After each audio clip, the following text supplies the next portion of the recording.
नमस्कार, आप देख रहे हैं समय बिहार। मैं अभिषेक और आज हम बात करेंगे देश में उत्पन्न हुए गंभीर एलपीजी संकट की। जी हां, घरेलू एलपीजी के लिए अब उपभोक्ताओं को लंबी लंबी कतारों में लगना पड़ रहा है। भले ही सरकार दावा कर रही है कि एलपीजी की कोई कमी नहीं है, लेकिन स्थिति अगर आप देखेंगे तो बिल्कुल इससे उलट है। लोग में पैनिक बुकिंग जारी है, लोग हड़बड़ाहट में बुकिंग कर रहे हैं, समय से सिलेंडर की डिलीवरी नहीं हो पा रही है और जहां कहीं सिलेंडर की डिलीवरी हो भी रही है वहां पर लंबी लंबी कतारें दिख रही हैं। लोगों में मारपीट तक की नौबत आ रही है, गाली गलौज तक की नौबत आ रही है। कई राज्यों से खबर है कि वहां पर काला बाजारी भी सिलेंडर की शुरू हो चुकी है। 2500 में जो सिलेंडर 1100, 1150, 1200 में मिलने चाहिए थे, वो सिलेंडर 2500 रुपए देने पर भी नहीं मिल रहे हैं। तो स्थिति तो यही है। लंबी लंबी कतारें देख करके तो यही लग रहा है कि भारत की जनता, चाहे सरकार कोई भी रही हो, सिर्फ लाइनों में खड़े होने के लिए ही है। चाहे आपको सरकार चुनने के लिए वोट देना हो तो आपको जाना होगा, लाइन में लगना होगा। चाहे तो आप कम या ज़्यादा पैसा रखे हों अपने घर में, तो फिर से कोई सरकार आती है और नोटबंदी का ऐलान करेगी और फिर से आपको अपने पैसों को बदलने के लिए, जो कि आपका खुद का कमाया हुआ धन है, उसे वापस बदलने के लिए, नए नोटों में बदलने के लिए आपको कतारों में खड़ा होना होगा, आपको लाइन में खड़ा होना होगा। आपको अगर ट्रेन से कहीं जाना हो तो आपको टिकट के लिए लाइन में खड़े रहना पड़ेगा। अगर आपको राशन चाहिए तो आपको राशन दुकान पे जाकर के लाइन में खड़े रहना होगा। भले ही सरकार दावा करती है कि पेट्रोलियम प्रोडक्ट की कमी नहीं है, एलपीजी की कमी नहीं है, सब कुछ सुचारू रूप से चल रहा है, लेकिन आज के इस माहौल में नरेंद्र मोदी भले ही कोई भी दावा कर लें, लेकिन सिलेंडर के लिए आपको लाइन में लगना पड़ेगा। लोगों में उपापोह की स्थिति है। हड़बड़ाहट में लोग कई तरह के वैकल्पिक उपाय कर रहे हैं।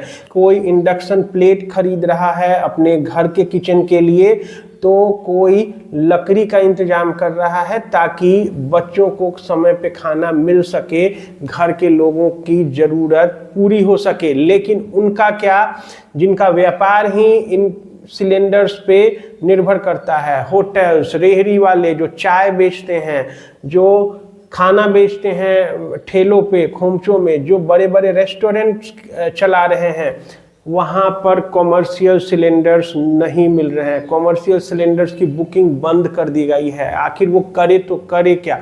चाय की जगह पे नींबू पानी से काम चलाना पड़ रहा है, इडली डोसा की जगह पे रोटी सब्जी से काम चलाना पड़ रहा है।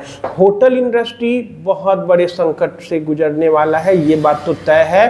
लेकिन सिर्फ होटल इंडस्ट्री ही नहीं, घरेलू उपभोक्ता भी, उन्हें भी जबरदस्त संकट झेलना पड़ रहा है। हालांकि संसद में आज पेट्रोलियम मिनिस्टर हरदीप पुरी ने ये जवाब दिया और कहा, लोगों को आश्वस्त करते हुए कि देश में एलपीजी का उत्पादन सुचारू रूप से चल रहा है, कहीं से भी कोई कमी की स्थिति नहीं है, सब कुछ ठीक ठाक है। लेकिन इनके बावजूद कतारें लंबी लंबी दिख रही हैं।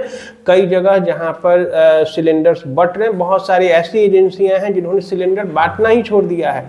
कई जगह जहां पर सिलेंडर बंट रहे हैं वहां भी पुलिस बल को तैनात कर दिया गया है। मारपीट की खबरें आ रही हैं, गाली गलौज की खबरें आ रही हैं। अगर बात कर ले पटना की, तो यहाँ पर 28 धावा दलों का गठन किया गया है। ये कालाबाजारी रोकने के लिए जगह जगह छापा मारेंगी ताकि कालाबाजारी सिलेंडर्स की रुक सके। फिलहाल इन सब के बीच हम यही कहेंगे कि ज़्यादा पैनिक ना हो, वैकल्पिक उपाय आप सोच करके रखें।